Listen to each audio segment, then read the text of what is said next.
The sound of shattering glass mixed with their laughter. Blood trickled down my face as I lay among the sharp fragments. But I didn't move. I just smiled. They had no idea what they had just done, what they had just lost. My father stood over me, fists clenched, face red with rage. "Get up," he snarled. "Get up and get out of my house." I almost laughed. His house. If only he knew. Let me take you back 6 months before the moment that changed everything. I am Marcus Sullivan, 34. And until today, I was the invisible pillar holding up the Sullivan family empire. The one they mocked, the one they belittled while living off my success. Our family business, Sullivan Technologies, was supposedly built by my father. That's what everyone believed. That was the story he told at every party, every business meeting. The self-made man who turned a small tech repair shop into a multi-million-dollar company. But the truth, I built it. Every contract, every innovation, every late night and early morning, that was me. While my younger brother Tommy played golf with Dad's friends and my sister Kate attended charity galas, I was in the office making their lifestyle possible. Dad kept me hidden, relegated to the back offices. "You're not good with people," he'd say. "Leave the public face to Tommy. He has the charm." What he meant was that I didn't fit their image.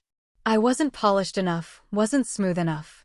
I was the awkward one, the quiet one, the one who preferred code to cocktail parties.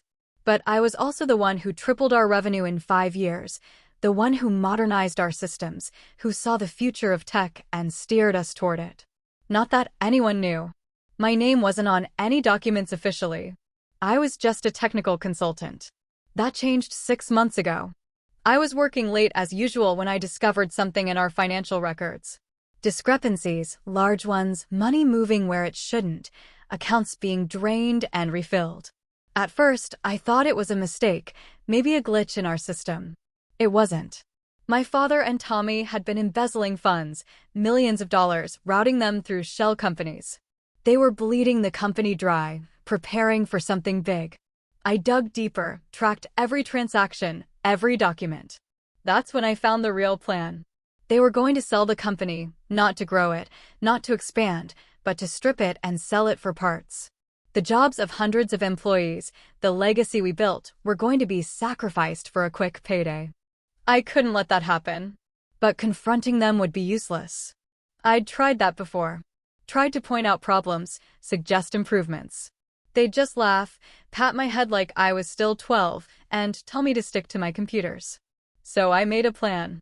Over the next few months, I quietly began buying shares in the company through various entities. Dad had always insisted on keeping the company private, controlled by the family. He never noticed that the family was becoming me. I worked with lawyers, accountants, people who knew how to move money and power without drawing attention. Every time Dad or Tommy made a mistake, I was there quietly buying up more control. They were so focused on their own scheme that they never noticed mine. By last week, I owned 51% of Sullivan Technologies. The papers were signed, the transfers complete. I was no longer just the invisible son. I was the majority shareholder. But I kept working like nothing had changed. Kept taking their abuse, their mockery, their condescension. I wanted to see how far they'd go. Tonight was supposed to be a celebration. Dad's 60th birthday, a grand affair at our family estate. The house was packed with business associates, friends, all the people who bought into the myth of John Sullivan, self-made man. I watched from the corner as Tommy charmed investors, as Kate flitted between groups in her designer dress, as Dad held court like a king. They were all playing their parts perfectly. Then I heard them in Dad's study. The door was cracked open and their voices carried. "Everything's set," Tommy was saying. "Buyers are ready. Once we announce the sale next week, it'll be done." "What about Marcus?" That was Kate. Always the practical one. Dad laughed. "What about him?" "He's nothing. Just the family tech support. He'll find another job fixing computers somewhere." "He might cause problems," Kate insisted. "He knows the systems better than anyone." "Let him try." Dad's voice was cold. "I've kept him in line this long. He's weak. Always has been. Just like his mother. My mother, the only one who ever saw me, who encouraged my love of technology. She died when I was 15, and with her went any warmth in our family. I'd heard enough. I stepped into the study, holding a manila envelope. "Hello, Dad." They all turned, startled. Dad recovered first, his face shifting into that familiar look of annoyed disappointment. "This is a private conversation, Marcus. Get back to whatever you were doing." "No," I said. Just one word, but it made them all freeze. I'd never said no to Dad before. "What did you say?" He stood up, using his height to tower over me like he had when I was a child. I said no. I opened the envelope, pulled out the documents. "You're not selling the company." Tommy laughed, that smug fraternity boy laugh that made my teeth clench. "And how exactly are you going to stop us?" I laid the papers on Dad's desk. "Because I own it." The silence was absolute. Dad snatched up the documents, his face growing redder as he read. "This is impossible. This is fake. It's very real. Every share, every transfer, all legal, all verified. Sullivan Technologies belongs to me." Dad exploded. He lunged forward, grabbing my shirt. "You little snake. You think you can steal from me?" "I didn't steal anything. I bought it while you were playing golf and planning to destroy everything we built. I was saving it." That's when he snapped. His first punch caught me in the jaw, sending me stumbling backward. Before I could recover, he grabbed my hair, dragging me toward the door. "I'll destroy you," he was screaming. "You're nothing. Nothing." The party guests were staring, but no one moved to help. They never did. Dad had too much power, too much influence, or so they thought. We reached the glass doors leading to the patio. I could have fought back. Could have stopped what was coming. But I wanted witnesses. I wanted everyone to see. "Get out of my house," Dad roared. And then I was flying, crashing through the glass. The impact knocked the breath from my lungs. Sharp edges bit into my skin, blood warming my cold flesh. Around me, I heard gasps, shocked murmurs, nervous laughter. And that's where we started. Me lying in a bed of broken glass, smiling up at my father's rage-twisted face. "Your house," I whispered, but my voice carried in the sudden silence. "Check your phone, Dad. Check all your accounts." He froze, confusion replacing anger. Behind him, I heard Tommy cursing, Kate's sharp intake of breath. "What did you do?"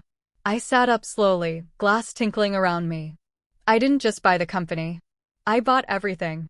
The house, the cars, all the properties you put in shell companies to hide from taxes.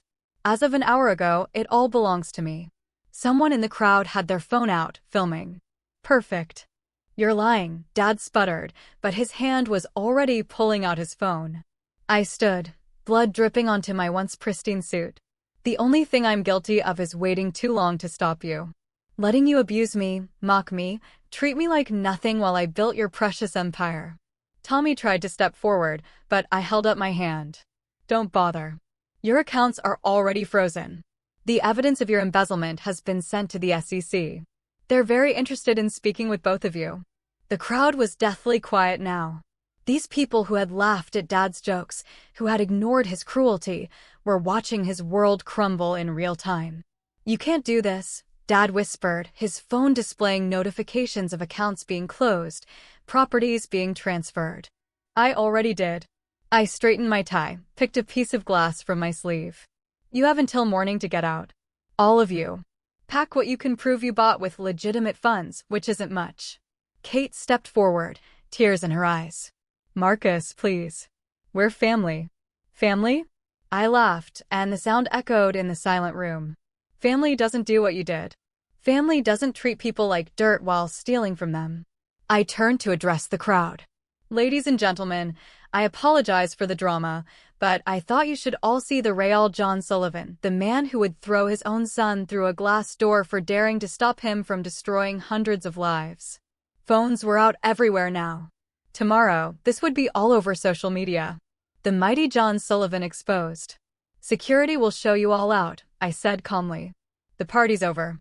As people began filing out, whispering among themselves, I turned back to my family. They stood there, broken glass at their feet, their perfect world shattering around them. "You have until sunrise," I repeated. "After that, the police will be here to discuss the evidence I've uncovered." I suggest you use your time wisely. I walked away, their protests fading behind me. Outside, the night air was cool on my cuts, the stars bright above me. For the first time in my life, I felt truly free. My phone buzzed. Messages from the lawyers confirming everything was done. The transfer was complete. The evidence was filed. Tomorrow, the world would know the truth about Sullivan Technologies, about the real genius behind its success, about the family who thought they could treat people like nothing and get away with it. But tonight I would drive home to my quiet apartment, tend to my wounds, and sleep peacefully, knowing that justice doesn't always require forgiveness. The sound of breaking glass still echoed in my ears. But now it sounded like freedom. The morning sun painted the sky in shades of pink and gold as I sat in my office. My real office now, not the cramped back room where they used to hide me. The wall of windows offered a perfect view of the city waking up, but my attention was fixed on the screens before me. Security footage showed my family's exodus from the mansion at 4 a.m. Dad, Tommy, and Kate carrying whatever they could grab in the few hours I'd given them. Their faces were drawn, haunted. Reality had finally caught up with them. My phone hadn't stopped buzzing since last night. News outlets wanted statements. Business partners wanted reassurance. Employees wanted answers. But the messages I focused on were from them.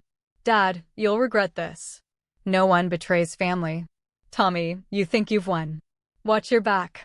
Kate, please. We can fix this. Just talk to us. I deleted them all without responding. There was nothing left to say. A knock at my door pulled me from my thoughts. Come in. Sarah Chin, my newly appointed head of legal, entered with a stack of papers. She'd been one of the few people who knew about my plan, who had helped me execute it perfectly. The SEC investigators are here, she said, placing the documents on my desk, and the board is demanding an emergency meeting. I nodded, touching the bandage on my temple where the glass had cut deepest. Let's not keep them waiting. The boardroom was packed. Executives, lawyers, board members, all the people who had ignored me for years, now sat up straighter as I entered. Funny how respect works when you hold the power. Ladies and gentlemen, I began, standing at the head of the table. I know you have questions. Let me answer the most important one first. Yes, everything you've heard is true. Murmurs rippled through the room. I continued, my voice steady. John Sullivan and Thomas Sullivan have been embezzling funds for years. They were planning to strip this company and sell it off, destroying everything we've built. Instead, I took control legally and stopped them. But how? One of the board members, Peterson, leaned forward. How did you acquire majority ownership without anyone knowing? I smiled. The same way I built this company while you all pretended not to see me, carefully, methodically, legally. The next 2 hours were a blur of questions, explanations, and revelations. I showed them the evidence of my father's crimes, the documentation of my legitimate takeover, and the plans I had to strengthen and grow the company. By the end, even the most skeptical board members were nodding. They'd seen the numbers, seen the innovations I'd created that Dad had taken credit for. They understood now who had really been running things all along. As the meeting concluded, my phone buzzed again. A text from an unknown number made my blood freeze. You think you know everything? Ask Mom how she really died. I stared at the message, my hand tightening around the phone. Mom's death, a car accident when I was 15, had never sat right with me. But surely they wouldn't have. Mr. Sullivan? Sarah's voice snapped me back to reality. The police are ready for your statement about last night. Right. One battle at a time. The police interview was straightforward. The video of Dad throwing me through the glass had gone viral. Multiple witnesses had given statements. Combined with the evidence of financial crimes, there was no question about pressing charges. But as I described the events, a detective asked something that caught me off guard.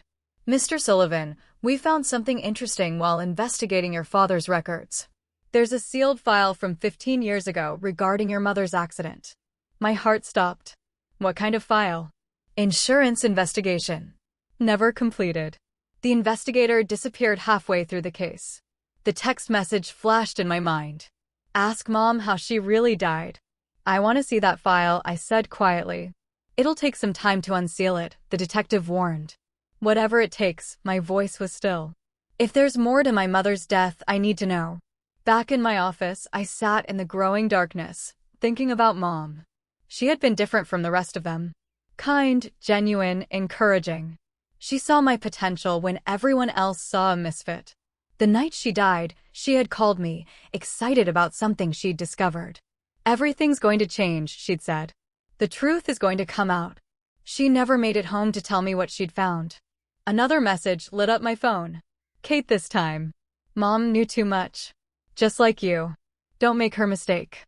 Ice ran through my veins. Not a threat, a warning. A soft knock interrupted my thoughts. Sarah stood in the doorway, her face grave.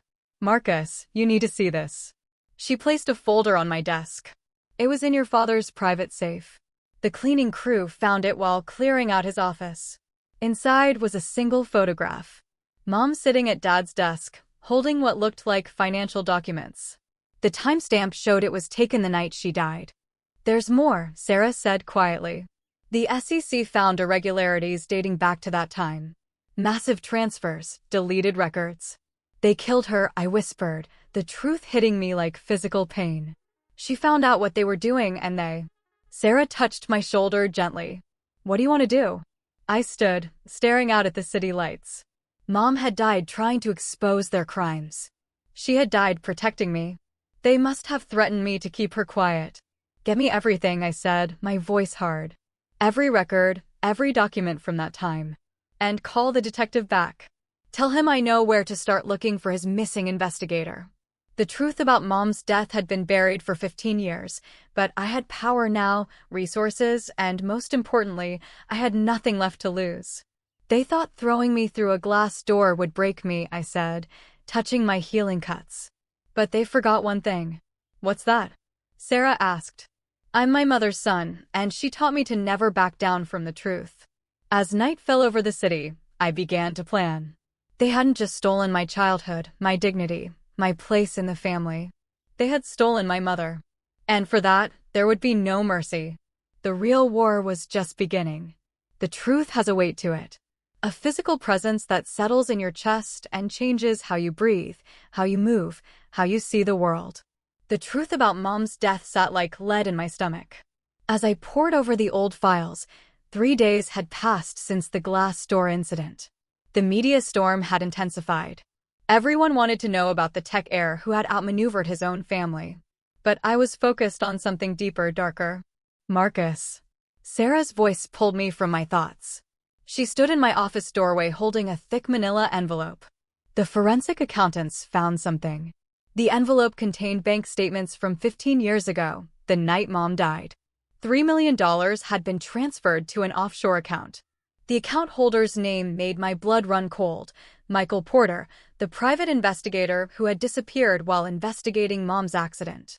He was bought off, I muttered, spreading the documents across my desk. But why disappear completely? Maybe he didn't have a choice, Sarah suggested quietly. My phone buzzed. Another message from Kate. Stop digging. Some graves should stay buried. I showed Sarah the text. They're getting nervous. They should be. She pulled out her tablet, bringing up more documents. We found Porter. My head snapped up. Where? Costa Rica. Or rather, we found where he was. He died in a boating accident 6 months after your mother's death. Of course. They hadn't just bought his silence. They'd insured it permanently.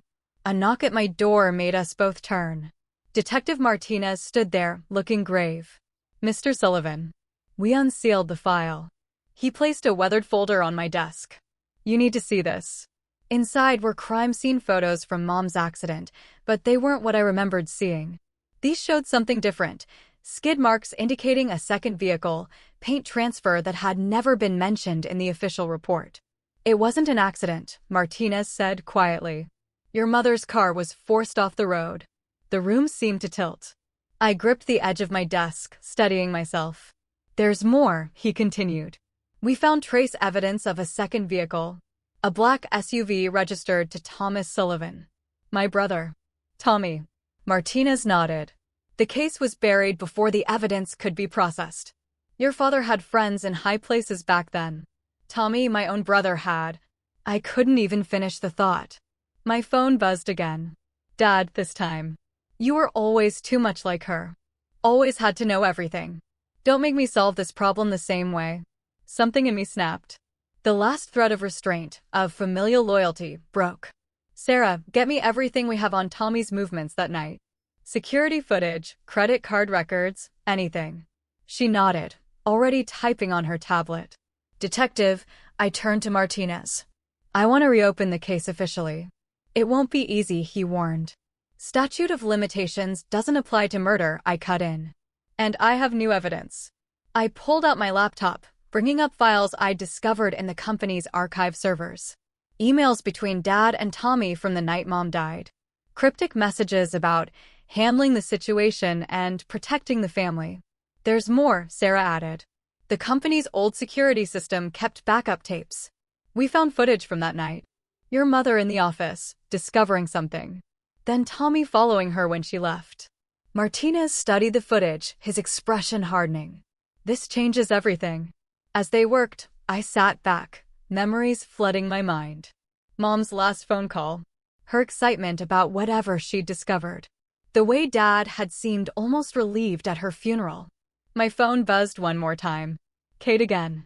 They're coming for you tonight. Get out. A warning, not a threat. Kate had always been different. Cold, calculating, but not cruel like Dad and Tommy. As if on cue, security called. Sir, there's a situation in the lobby. Thomas Sullivan is demanding entry. I checked the security feed. Tommy stood in the lobby, but he wasn't alone. 3 men flanked him, trying to look casual and failing. Those men, Martinez said, studying the feed. They're not just muscle. They're professionals, like the kind who could force a car off the road. I asked quietly. He nodded grimly. I should have been scared. Should have run. But something else was rising in me. A cold, calculated anger that felt like clarity. Let them up, I said. Marcus, no, Sarah protested. Trust me. I turned to Martinez. Detective, I assume you have backup nearby? He smiled slightly. SWAT team's been on standby since we opened that file. I nodded. Good. Sarah, activate Protocol Zero. She paled but nodded. Protocol Zero was our nuclear option. A complete data dump of every criminal act we'd uncovered. Set to release automatically if anything happened to me. The elevator dinged. Tommy stepped out, his expensive suit failing to hide the desperation in his eyes. His 3 friends spread out behind him. Hello, brother, I said calmly. Here to finish what Dad started? This can still end quietly, Tommy said, trying to sound reasonable. Just sign the company back over. Destroy the evidence. We can go back to how things were. I laughed. You mean with me invisible and you living off my work? Or did you mean going back to killing anyone who threatens your perfect world? He flinched. You don't understand. I understand perfectly. I stood, walking around my desk. I understand that you killed our mother. Forced her car off the road because she discovered your crimes, just like Dad asked you to. She was going to destroy everything, Tommy snapped, his facade cracking. The company, the family name. No, I cut in. She was going to expose your lies, your theft, your corruption. Just like I did. One of Tommy's men reached into his jacket. Martinez cleared his throat, his badge glinting as he stepped forward. I wouldn't, the detective said quietly. Tommy's eyes widened as he finally noticed Martinez. You brought cops? No, I smiled. I brought justice. The next few minutes were chaos. Tommy's men tried to run, but found SWAT teams waiting at every exit. Tommy himself just stood there, watching his world crumble for the second time in 3 days. As Martinez read him his rights, Tommy looked at me with something like bewilderment. How? He whispered. How did you beat us? I stepped close, making sure only he could hear my answer. I learned from Mom. She taught me to stand up to bullies, to fight for truth. The only difference is I had what she didn't, power. They led him away in handcuffs. As the elevator doors closed on his shocked face, I felt something lift from my shoulders, a weight I'd carried for 15 years without even knowing it. Sarah touched my arm gently. What now? I looked out at the city, at the empire I'd built while they weren't watching, at the truth I'd uncovered while they thought I was nothing. Now, I smiled. We make this company what Mom always wanted it to be. Honest, innovative, a force for good. And your father, she asked quietly. He'll be joining Tommy soon enough. The evidence we found. He won't escape justice this time. As night fell over the city, I stood in my office thinking about Mom, about her courage, her principles, her love. I did it, Mom, I whispered to the empty room. I found the truth. I made them pay. My phone buzzed one last time. Kate, I'm ready to tell the police everything about Mom, about Dad, about all of it. I'm tired of living with lies. I smiled. Maybe there was hope for one member of my family after all. The truth has a weight to it. But sometimes when you finally uncover it, that weight becomes wings. 1 year later, I stood in the cemetery placing fresh flowers on Mom's grave. The morning dew sparkled on the marble headstone, newly updated with the truth about her life and her death. The trial had been front-page news for months. Tommy broke first, confessing everything in exchange for a lighter sentence, 20 years instead of life. Dad held out longer, but Kate's testimony destroyed his defense. He got life without parole, not just for Mom's murder, but for decades of financial crimes that had finally caught up with him. Kate was different. After turning state's evidence, she went into therapy, confronting the years of manipulation and emotional abuse. We weren't close, probably never would be, but we were healing. She worked now in victim advocacy, trying to make amends in her own way. Mr. Sullivan. I turned to find Sarah approaching, holding a tablet. Even here, work followed. The merger's complete, she said softly, respecting the solemnity of the place. Sullivan Technologies is officially merging with 3 smaller tech firms. We'll be able to save thousands of jobs. I nodded, touching Mom's headstone gently. She would have liked that, using our success to help others. The company had transformed over the past year. We'd shifted our focus to sustainable technology, employee welfare, and ethical innovation. Everything Mom had dreamed of before they silenced her. My phone buzzed. A message from Kate. The Foundation's first scholarship winners are confirmed. 10 students from underprivileged backgrounds. Full rides to study technology. The Maria Sullivan Foundation, named for Mom, was my way of continuing her legacy. Supporting young minds who, like me, didn't fit the traditional mold of success. There's something else, Sarah said, hesitating. Tommy's requesting a meeting. I'd visited him once in prison 3 months ago. He'd aged decades in a single year. The weight of guilt finally cracking through his arrogance. Tell him yes, I decided. Next week. Sarah nodded and stepped away, giving me a moment alone with Mom. I did it differently than you would have, I told the silent stone. Used their own tactics against them. But I think you'd understand. Sometimes justice needs a hammer, not just a heart. The morning sun broke through the clouds, warming my face. Somewhere in the distance, church bells rang. My phone buzzed again. A news alert this time. Dad's appeal had been denied. Final and absolute. I smiled, thinking of that night. The shattering glass, their sneering faces. They thought breaking me would be easy. They'd forgotten that diamonds are made under pressure. The company's having its best year ever, I told Mom's grave. But more importantly, it's doing good. Real good. Your kind of good. The wind rustled through the trees, carrying away the last shadows of my old life. I was no longer the hidden son, the family shame. I was Marcus Sullivan, CEO of Sullivan Technologies, my mother's true heir. I should go, I said, straightening up. Board meeting in an hour. We're voting on a new ethical investment policy. As I turned to leave, I noticed a small figure standing by a nearby tree. Kate. She'd come too, carrying her own flowers. Our eyes met, and she gave a small, hesitant wave. I nodded back. We weren't the family we used to be, but maybe we could become something better, something honest. Walking back to my car, I thought about that night again. The glass door, the blood, the moment everything changed. They thought they were destroying me. But in truth, they set me free. Some people say success is the best revenge. But I learned something else. Truth is the best freedom, and freedom once gained is worth any price. Sarah waited by the car, tablet ready. Another day of changing the world ahead of us. Ready? She asked. I looked back at Mom's grave one last time, then smiled. Ready. The morning sun painted the city gold as we drove away, leaving the past where it belonged, buried with the lies that had kept it alive for so long. They'd called me nothing. But nothing, I'd learned, is just a space where something remarkable is waiting to emerge.